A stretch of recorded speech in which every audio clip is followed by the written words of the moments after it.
Lono, so tignan mo, di ba? Yung mga mayayamang tao noong unang panahon, tignan mo kung saan na sila ngayon. Di ba naglalaho? Nasaan na yung mga bagay no na kanilang mga pinaghirapan noong unang panahon? Di ba naglalaho din? Anong napapala nila doon sa mga pagsisikap nila na nagiging sakim at gahaman sila sa mga bagay sa mundong ito? Wala rin napapala pagdating ng araw. Yung iniisip nila no, sabi nila no na alam namin na hindi madadala ito sa aming kamatayan, pero maiiwan namin ito sa aming mga anak no na sumusunod. So ngayon, naiiwan mo ngayon sa mga anak mo. Totoo no? Pero anong nangyayari sa iyo? Anong mangyayari sa iyo pagdating ng oras? Maraming mga tao noon na gustong pagharian ng mundong ito. Nagiging sakim sa kayamanan pero naglalaho sila ngayon na parang bula. Lahat ng kanilang mga pinaghirapan is naiiwan, no? Tapos yung tanging dala-dala nila ay yung kanilang mga nagagawa sa mundong ito. Hahatulan sila according to kung ano yung nagagawa nila sa mundong ito. Kaya natutupad yung sinasabi ng ating Panginoong Jesucristo, di ba? No, sabi niya no na anong mapapala ng isang tao kung maabot niya o maangkin niya ang buong mundo pero mawawala naman yung kaluluwa niya o mapaparusahan.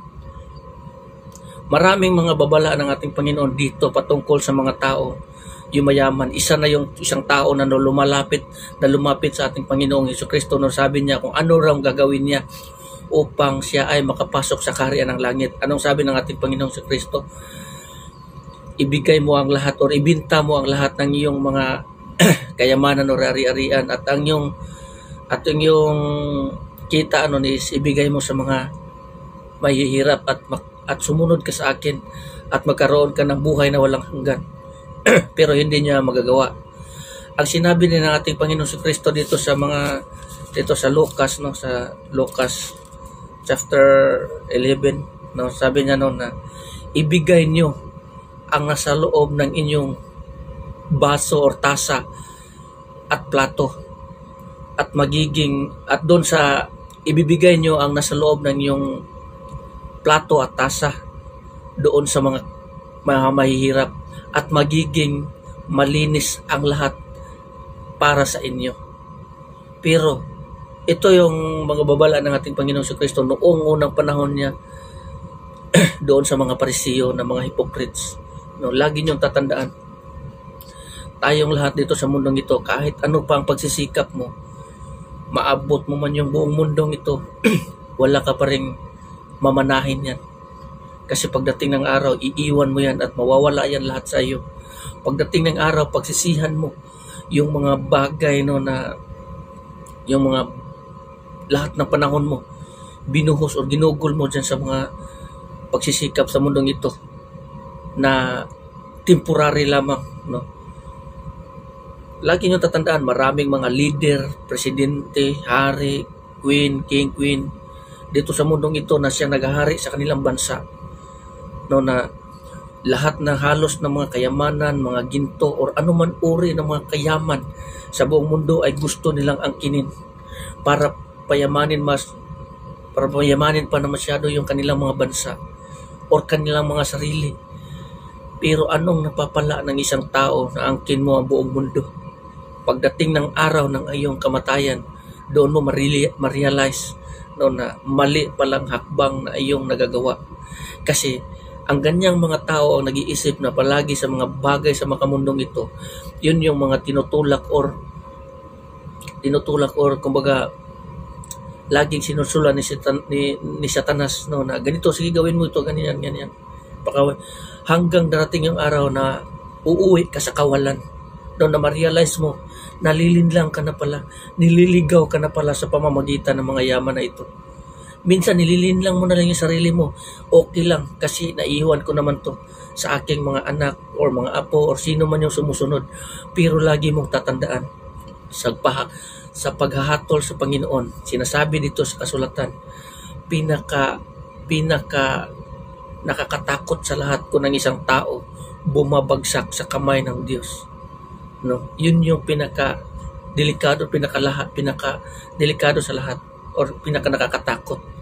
Yung bumabagsak ang isang tao sa kamay ng Diyos dahil sa kanyang mga kasakiman sa mundong ito, sa kawalangyaan o sa mga pagiging makamundo na lahat na lang ng uri ng mga kasamaan ay kanyang nagagawa.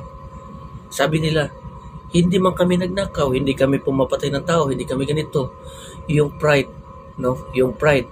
Yung sa puso ng isang tao, kung wala na ang Panginoon dyan, lagi na lang kayamanan, pira, ganito, ganyan. Nagiging sakim ka na, halos hindi mo na sinasahuran yung mga tao, binibigyan mo na ng pinakamaliit na sahod na yung mga tao, halos naghihirap. Ayaw nyo ang mga empleyado nyo is yayaman, or kikita, or giginhawa, dahil gusto nyo, kayo lang yung kikita at yayaman ng todo.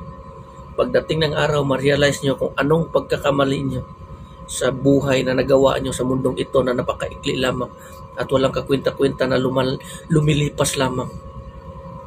Ma-realize nyo yan pagdating ng araw. Kasi patungkol sa mga kayamanan, maraming babala ang Panginoon dito sa kasulatan. Doon sa Revelation, ang sabi ng ating Panginoong Jesucristo, sinabi mo na mayaman ka, nandyan na lahat sa iyo at wala nang nakulang sa iyo, pero ang hindi mo alam, ikaw ay bulag, hubot-hubad. Yun yung sabi ng ating Panginoong Jesucristo. Sinabi mo, no, ikaw ay mayaman. Naangkin mo na ang lahat ng bagay sa mundong ito. Walang nakulang at lahat ay nasa sayo. Pero ang hindi mo alam, hindi mo alam, ito sabi ng ating Panginoon, ikaw ay bulag, hubot-hubad at mahirap. Kasi dito sa mundong ito, mayaman ka pagdating ng araw sa harapan sa Panginoon, sa pangalawang buhay, dahil dito sa mundong ito, hindi mo madadala yan.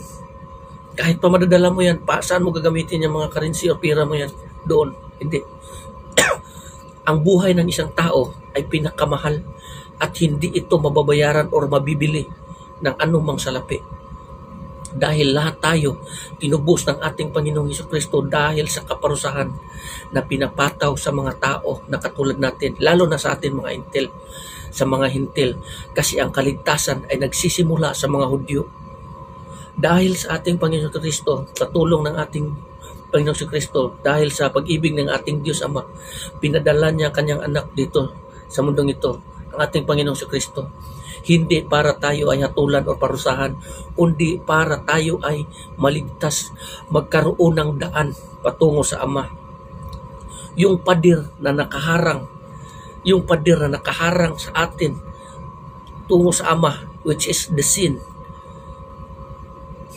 sinira yon sa pamamagitan ng kamatayan ng ating Panginoong Kristo sa krus. Namatay siya sa krus dahil para dito, para maipakita na ang lahat ng tao may kapatawaran. Mapapatawad tayo sa mga kasalanan natin upang upang magbigyan tayo ng daan patungo sa ating Ama. May daan na tayo patungo sa Ama, which is our Lord Jesus Christ, na kailangan siya mamatay sa krus para ang kamatayan mabuhag. Dahil nga sinasabi dito sa kasulatan, dinaig na ang kamatayan. Tayo ay nagkaroon na ng daan patungo sa Ama sa pamamagitan ng ating Panginoong Kristo. Kung wala siya, tayo mga hintil hanggang ngayon, kaparusahan pa rin ang ating dadatnan pagdating ng araw. Kasi ang kaligtasan wala sa ating mga hintil, kundi nandoon sa mga Hudyo. Tingnan mo, noong na panahon, di ba? Pinipili ng Panginoon yung mga Hudyo lamang, pero pinaparusahan niya yung mga hintil kasi walang kilalang mga Diyos. Ganito rin tayo, wala tayong kilalang Diyos. Kasi ang kaligtasan nga andon sa mga Hudyo at wala sa ating mga hintil. Pero salamat sa ating Panginoong Jesucristo na sa pamamagitan ng kanyang pagkamatay sa krus, tayo ay naligtas. Tayo ay nagkaroon ng daan patungo sa Ama. Hindi lamang sa atin, kundi sa lahat ng tao. Sa lahat ng mga tao na sumasampalataya sa Kanya. So wag sana tayo magiging sakim sa kayamanan na instead na tayo ay nabigyan na ng daan patungo sa Ama. Dito yung daan, lumihis pa rin tayo dahil nga nagiging sakim tayo sa mga bagay sa mundong ito. Nagiging gahaman tayo sa mga bagay sa mundong ito. Nagiging yung kagustuhan natin na yumaman or kagustuhan natin na makamit itong mga bagay na ito, napalayo tayo sa Panginoon. Yung kamatayan ng ating Panginoon Kristo doon sa krus, dahil nga sa kalukuhan natin, tayo tayo ay kumbaga pinawalang bahala na natin yun. Pero kung bibigyan natin ng daan yung kamatayan ng ating Panginoon Kristo doon sa krus, tayo ay mananampalataya sa Kanya, susunod sa Kanya at maglilingkod sa ating Panginoong Kristo at sa ating Diyos na Ama. So hanggang dito na lang, maraming salamat and God bless everyone.